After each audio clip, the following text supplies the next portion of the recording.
From the DHS Youth Partner page, you can access the Customer Support Center or IWIS Center for your DHS Youth Program Partner tools by clicking this link right here.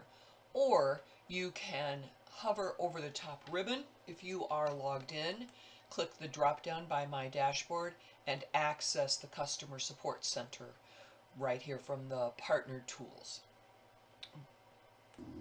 The DHS Youth Program for Employment and Education, and it will take you to the list of customers for your organization. You may have access to multiple organizations. If so, you can click the drop-down menu to access which provider you want to view. You can also click the drop-down to see the program to which you are associated. There are a number of them in there that are all part of the DHS Youth programs. If you want to add a customer, just click the Add Customer button.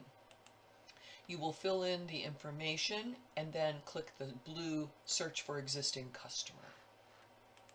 If the customer does not have an email address, you can click the box, and if you enter the Social Security number, you will need to confirm it and then confirm it in the verification process. Search for Existing Customer. You have the ability now to send an email link to the customer with an application that they can complete.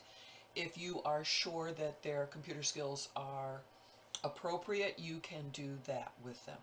You also have the ability to complete the initial application right now with the customer, or you can just simply add the next customer.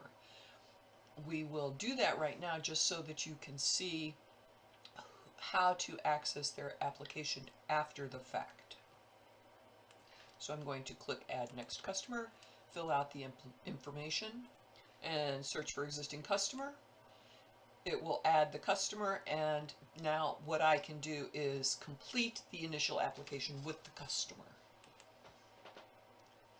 We want to complete all of the information on this page. They must have at least one of the checkboxes checked. They do need to live in Illinois, they do need to be authorized to work in the United States, and they do or do not have to be in school. Once you have the information filled in, scroll to the bottom, click Save, and go to Next Page. Complete the information on this page, scroll down and click Save and go to Next Page. So I completed the information. I am going on to Save and go to Next Page. Same thing here, you want to find out what physical demands they can meet. There are drop downs for each of the items. You can select the appropriate information and make sure that they have an answer on each one. We can pick multiple items in some of the areas and then save and go to Next Page.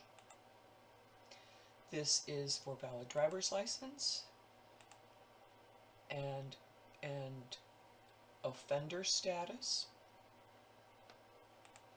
and then continue to the application. You will want to complete the information on this page and then save and go to Next Page. Verify the information is correct. You will need to verify the Social Security number and then save and go to Next Page. Gender information, military status, marital status, fill in all of that information. Once all the boxes are checked, click Save and go to Next Page. Highest level of education, our person was young, so we have a high school junior. They do not have any additional credentials. If we did mark yes, you could add those credentials. Click Save and go to Next Page. Have they had a job? If you answer yes, you will be asked to enter at least one piece of work history. If you answer no, it marks them as not in the labor force. Save and go to Next Page. And the final questions are, have they worked with any of the service providers? And how did they hear about the program? You can mark those boxes, save and go to Next Page.